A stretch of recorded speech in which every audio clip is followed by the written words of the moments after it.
दोस्तों, आज मैं आपको जो कहानी सुनाने जा रही हूँ, ये कहानी है सोने चांदी के जादुई घरों की। तो चलिए दोस्तों, देखते हैं आज की ये कहानी।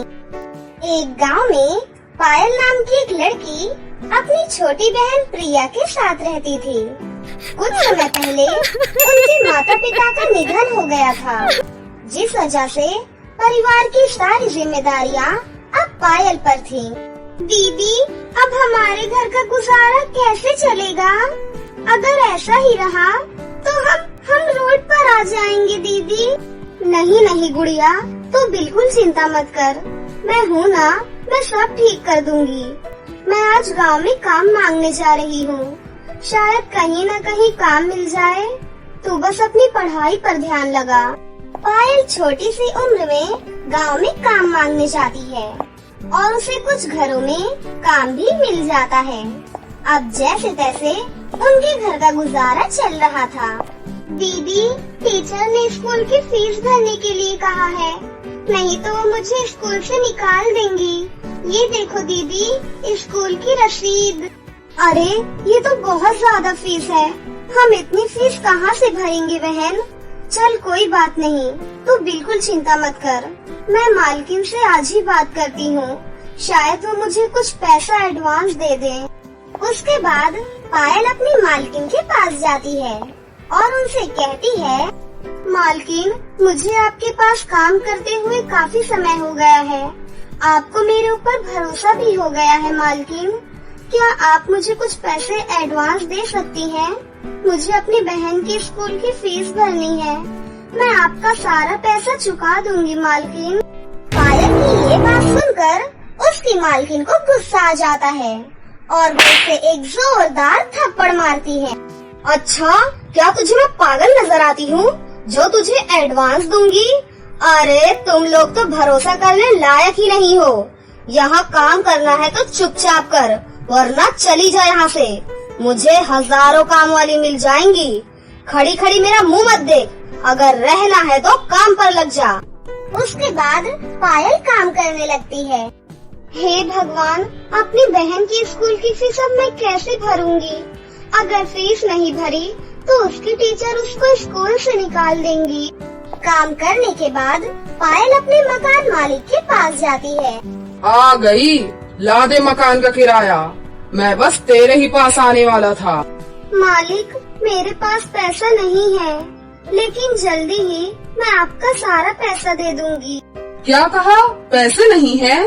अरे तुझे मकान का किराया भरे हुए 2 महीने हो गए हैं, जल्दी से किराया भर, नहीं तो दोनों बहनों को धक्के मार कर घर से बाहर कर दूंगा।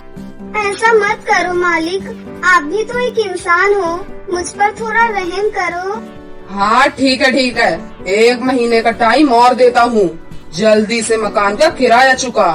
मालिक, मुझे मेरी बहन की स्कूल की फीस भरनी है, अगर आप कुछ पैसे उधार दे दें तो आपकी बहुत मेहरबानी होगी। पायल की ये बात सुनकर उसका मकान मालिक गुस्सा हो जाता है। अरे तुझे मैं पागल लगता हूँ क्या? एक तो तू मेरे घर का किराया नहीं देती, ऊपर से मैं तुझे पैसे दे दूँ? चली जा यहाँ से चुपचाप, नहीं तो धक्के मार कर घर से भी बाहर कर दूंगा। रोते रोते पायल वहाँ से चली जाती है और वापस अपने घर आ जाती है। दीदी, आप पैसे लाई हो क्या? मुझे माफ कर दे मेरी बहन, मुझे कहीं से भी पैसे नहीं मिले। मैंने बहुत कोशिश की, लेकिन कोई भी मुझे पैसा उधार देने के लिए तैयार ही नहीं है। दीदी, कल टीचर मुझे स्कूल से बाहर कर देंगी, अब कुछ भी नहीं हो सकता दीदी। अगले दिन प्रिया फिर से स्कूल जाती है। प्रिया, तुम अपने स्कूल की फीस लाई हो क्या? टीचर, मेरी बहन ने कहा है कि हम अगले महीने सारी फीस भर देंगे। तुम्हारी बहन पिछले 2-3 महीने से एक ही बात बोल रही है, जब फीस भर देना तभी स्कूल आना, समझी? उससे पहले स्कूल आने की कोई जरूरत नहीं है। जाओ यहाँ से, चलो जाओ घर अपने। उसके बाद उसकी टीचर उसे स्कूल से निकाल देती हैं। दोनों बहनें अब काम करने लग जाती हैं। कुछ दिनों बाद उनका मकान मालिक आता है मकान का किराया लेने के लिए। चलो तुम दोनों अपना सामान बांधो और निकलो यहाँ से। लेकिन मालिक, हमने तो आपको कल ही किराया दिया था, आप हमें ऐसे निकाल क्यों रहे हैं? क्योंकि मुझे वो पार्टी मिली है अब जो मुझे तुम दोनों से ज्यादा पैसे देगी, इसीलिए मैं अपना कमरा उन्हें दे रहा हूँ। चलो निकलो यहाँ से जल्दी। मकान मालिक धक्के मारकर उन दोनों बहनों को घर से बाहर कर देता है। दोनों बहनें रोते रोते वहाँ से चली जाती हैं। अब हम कहाँ जाएंगे दीदी?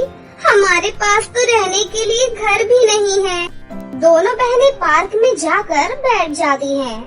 तभी उन्हें एक आवाज आती है, बचाओ मुझे, बचाओ, मेरी रक्षा करो।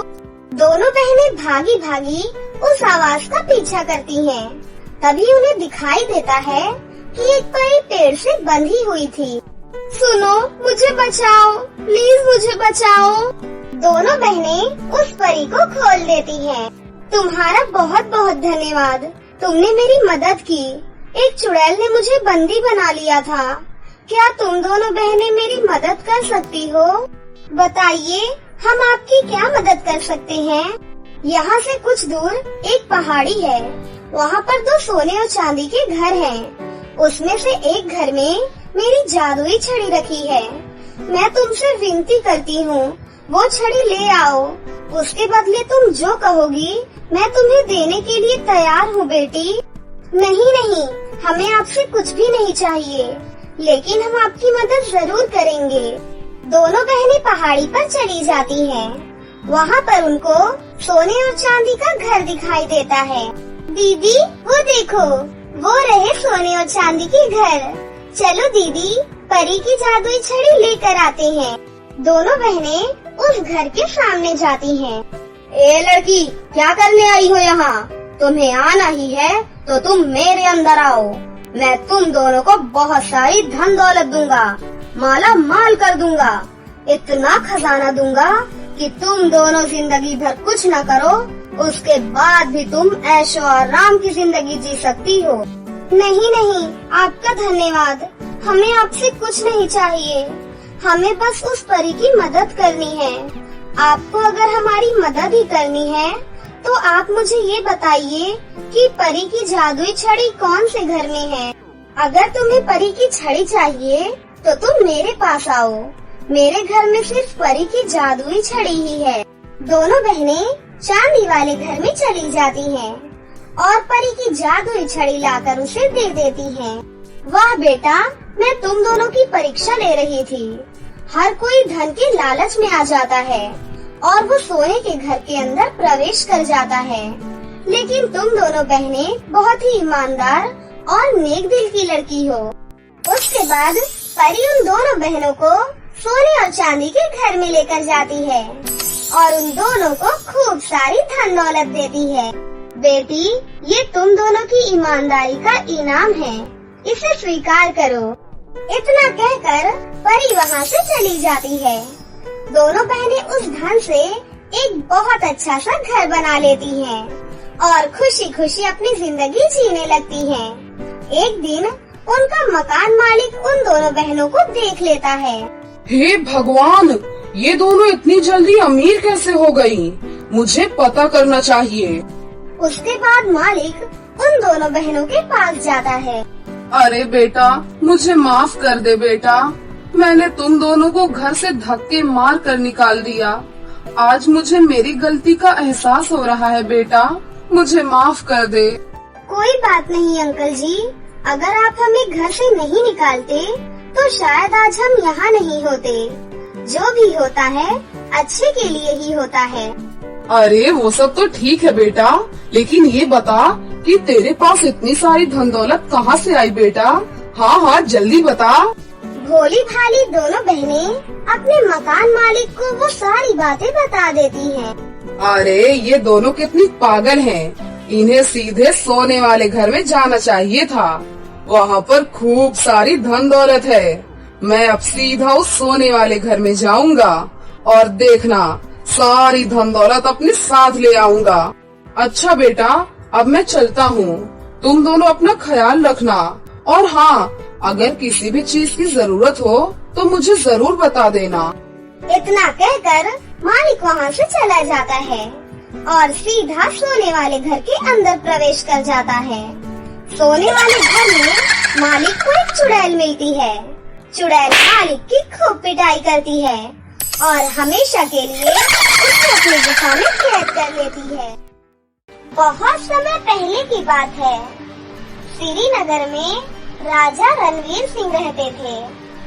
पहले रणवीर सिंह एक सामंत थे जो नगर के राजा को हराकर खुद राजा बन गए थे। रानी ने 2 जुड़वा बेटियों को जन्म दिया।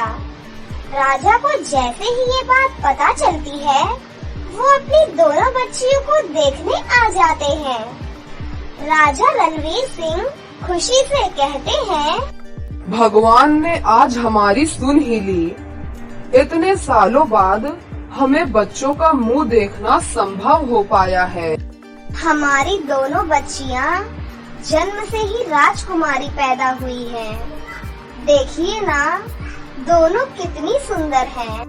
मेरी दोनों बच्चियाँ बहुत ही गोरी और खूबसूरत हैं। अब मैं इनके नामकरण की तैयारियां करने जा रहा हूँ।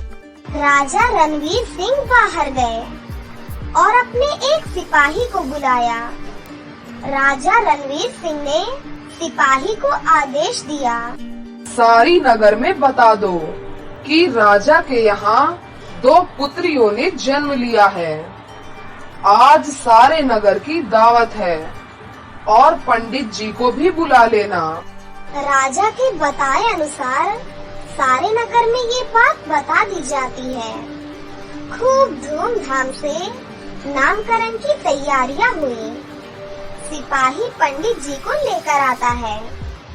राजा रणवीर सिंह पंडित जी से कहते हैं, पंडित जी, मेरी पुत्रियों के नक्षत्र के हिसाब से कोई बढ़िया नाम बताइए। हाँ राजा साहिब, एक का नाम सोनाक्षी और एक का नाम चांदनी रख दीजिए। इन पर भगवान की विशेष कृपा रहेगी, इसीलिए मैंने इन्हें ये नाम दिए हैं। नामकरण में सभी लोग शामिल हुए। राजा की दोनों पुत्रियों का नामकरण हुआ। राजा ने सभी को भेंट देकर खुशी खुशी विदा किया। बहुत समय बीत गया। अब सोनाक्षी और चांदनी दोनों 5 साल की हो गई थी और दोनों के बाल सफेद थे, जो राजा रणवीर सिंह को बिल्कुल पसंद नहीं थे, क्योंकि राजा से मिलने आने वाले सभी लोग राजा का मजाक बना देते थे। तभी रानी रूपाली परेशान होकर राजा रणवीर सिंह से कहती है, जब सोनाक्षी और चांदनी पैदा हुई थी तब तो आप इनसे बहुत प्यार करते थे, लेकिन आजकल आप इन दोनों से इतना चिढ़कर क्यों रहने लगे हैं? मुझे इसका जवाब दीजिए। तुम देखती नहीं हो कि सब मेरा कैसे मजाक उड़ाते हैं, क्योंकि दोनों के बाल सफेद हैं। अंग्रेजों के बाल भी तो सफेद होते हैं। सोनाक्षी और चांदनी दोनों वहाँ आती हैं। दोनों अपने पिता से कहती हैं, पिताजी, आप हम दोनों से प्यार क्यों नहीं कर रहे हैं? मैं तुम दोनों की शक्ल भी नहीं देखना चाहता हूँ। इतनी छोटी लड़कियाँ मुझसे जुबान लड़ा रही हो। राजा रणवीर सिंह नाराज होकर वहाँ से चले गए। सोनाक्षी और चांदनी भी रोती हुई बाहर आ गई। रानी रूपाली परेशान होते हुए कहती हैं, अब मैं क्या करूं? इन दोनों के बाल बदलूं या इनकी सोच? ऐसे ही 5 साल और बीत जाते हैं। सोनाक्षी और चांदनी दोनों बगीचे में घूमने गई। तभी उन्हें बगीचे में आसमान से लटकती हुई एक रस्सी दिखाई देती है। वो दोनों उस रस्सी पर चढ़ने लगती हैं और चढ़ते चढ़ते वो दोनों बादलों में पहुंच जाती हैं। उन्हें बादलों में एक जादुई मिट्टी का घर नजर आता है। उस मिट्टी के घर पर एक बूढ़ी जादूगरनी बैठी हुई थी। वो जादूगरनी उन दोनों को उस जादुई मिट्टी के घर में बुलाती है। वो दोनों बहनें उस जादुई मिट्टी के घर में चली जाती है। तुम दोनों तो राजकुमारियां हो। काश हम दोनों राजकुमारियां ना होती तो ही ठीक होता। क्यों, ऐसा क्या हो गया? सब लोगों का ख्वाब होता है कि उनका जन्म राजघराने में हो। हम इतने छोटे हैं और हमारे बाल भी सफेद हैं, लेकिन तुम दोनों के बाल बहुत खूबसूरत हैं। सब लोग हमारा मजाक बनाते हैं। मेरे पास तुम दोनों को देने के लिए कुछ है, लेकिन किसी को कहना मत। हाँ दादी, जल्दी दिखाइए, ऐसा क्या है आपके पास? बूढ़ी जादूगरनी अंदर जाती है और एक बक्सा लेकर वापस आती है। जादूगरनी के उस बक्से के अंदर जादुई सोने और चांदी के बाल थे। अरे वाह, कितने सुंदर बाल हैं।